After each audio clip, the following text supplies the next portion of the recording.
Olá, meus caros. Uma reflexão aqui enquanto edificante.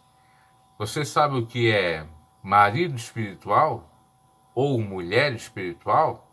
Não é aquela que vive se dedicando à obra, à santificação, e também não é aquele que vive se dedicando a fazer aquilo que Deus quer. Você vai descobrir o que seja e eu vou comentar algo referente a isso muito interessante, que é o que ocorre em muitas das igrejas. Questão do extremismo e também do colocar o demônio em lugar onde que não existe ou não tem como ele se encaixar ali entre aspas. Eu estava ontem procurando alguma coisa no YouTube e veio como sugestão para mim uma oração. Eu gosto de oração, né? Até o canal lá, o pregador Bruno G, eu faço oração lá. E fui, e cliquei e vi um canal de um pastor. E esse pastor, inclusive, vem a ser até mesmo da mesma instituição a qual eu pertenci, da IPDA.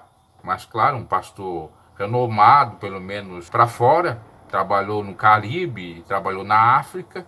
E foi lá que ele aprendeu esse termo aí de marido espiritual e mulher espiritual. E eu queria saber o que é isso, marido espiritual, mulher espiritual. Será que ele está orando para que o marido da irmã venha ser mais espiritual para ajudar ela? Ou vice-versa? Aí eu atentamente fui descobrir que trata-se de outra coisa. Inclusive ele estava fazendo uma campanha intitulada Marido Espiritual e Mulher Espiritual, uma campanha de oração. E trata-se, na realidade, segundo ele, de entidades demoníacas que impedem a pessoa de casar ou dela arranjar um par perfeito, entre aspas, né? Ou seja, um bom partido, um marido que vai ficar até o fim do casamento, ou uma esposa. E ele dizia que esse termo ele ouviu pela primeira vez em Trinidad e Tobago, lá no Caribe, claro, em inglês, porque eles falam inglês. E que a tradução era marido espiritual e também a mulher espiritual.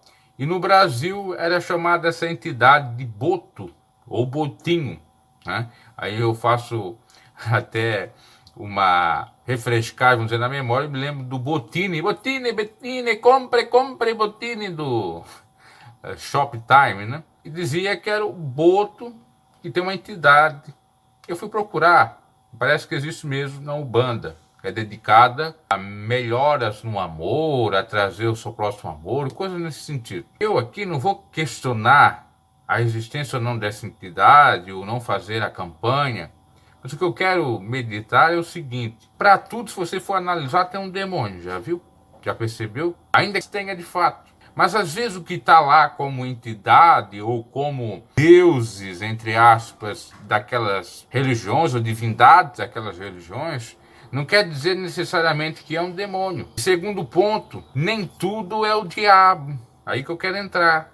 Tem um extremismo nesse sentido. Acho interessante orar, acho interessante expulsar demônios, porque é bíblico, orar para expulsar também. Agora, nem tudo se resolve à base de oração, de jejum e expulsar demônios.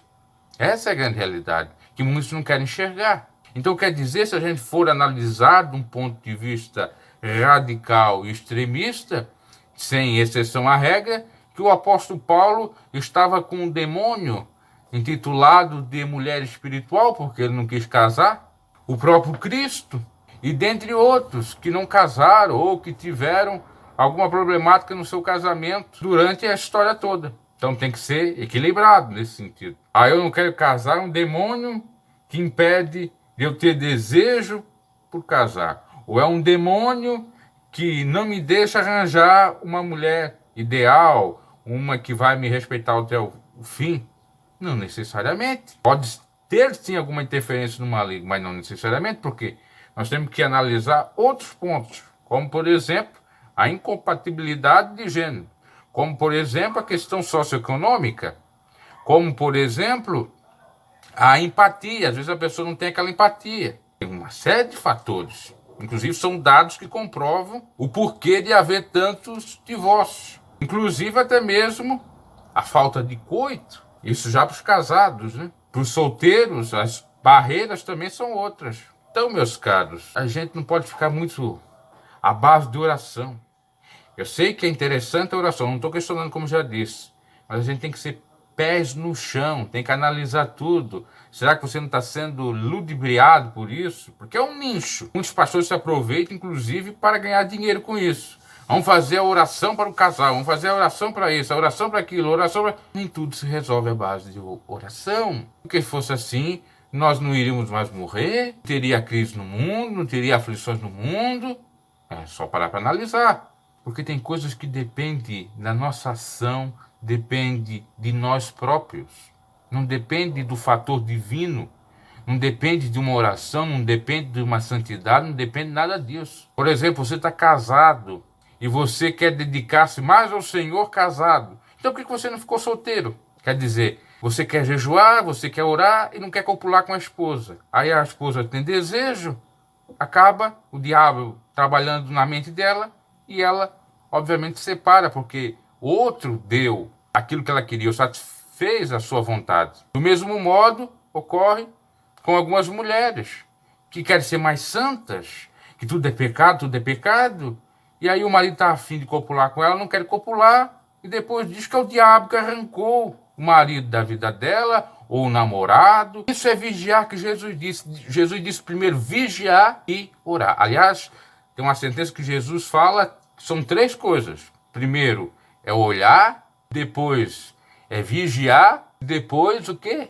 Orar. Orar é a terceira coisa a ser feita. Quando não tem mais solução mesmo. Agora tem gente que quer antecipar as coisas, quer colocar a carroça na frente dos bois, quer só ficar orando, mas não olha e não vigia. Aí não adianta. Pode fazer aí a vida toda a oração contra o demônio do marido espiritual, o demônio da mulher espiritual, que não vai sair mesmo. Porque não é demônio, é carne. Porque é falta de percepção das coisas. E o mal de muitas igrejas, por conta da ignorância, é que acaba doutrinando pessoas indiretamente a ter esse pensamento. Quantas? Que diz que tudo é o diabo, tudo é o diabo. Inclusive, quando eu saí da instituição, me chamaram de endemoniado, porque o diabo tirou ele da igreja. O diabo tirou ele da igreja, sendo que eu sou a igreja, e sendo que eu não tinha deixado de seguir os propósitos de Deus ou de Cristo, ainda tinha lá o meu temor. Então falta muita vigilância, falta muita prudência, foi muita doutrinação equivocada. Eu não consigo me libertar às vezes de um vício ao diabo. Não é o diabo, é você que não quer se esforçar, não tem bom ânimo, como Jesus ou Deus disse para Josué: esforça-te de bom ânimo que eu serei contigo. É se esforçar, é no casamento, é para se libertar de vícios, para ter uma vida diferente, digna, é para melhorar de vida e por aí em diante. Claro que existem algumas situações que impedem, mas primeiro você tem que fazer a sua parte. Aí se você fez a sua parte e não deu certo, é claro que Deus vai agir, porque é assim que Deus faz. Aquilo que é da competência nossa, façamos, e aquilo que é da alçada de Deus, Ele com toda certeza irá fazer. Pensou, né?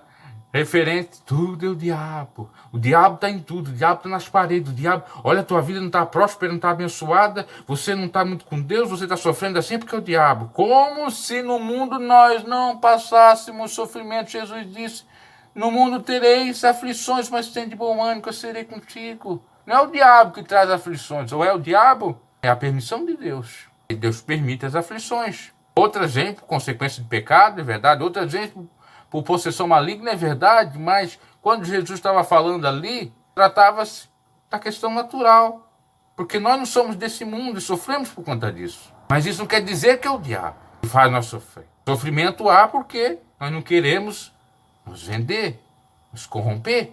O mundo jaz no maligno, é verdade? Tem muitas coisas que tem que ser analisadas com todo o cuidado. Senão a gente vai ver pelo em ovo sempre. Vai achar ou procurar coisa que não tem nada a ver em lugares que realmente não tem nada. Não faz jus aquilo. E eu acho que deu para compreender a mensagem, né? Deus os abençoe e até a próxima. Quando você em Deus deposita a sua fé,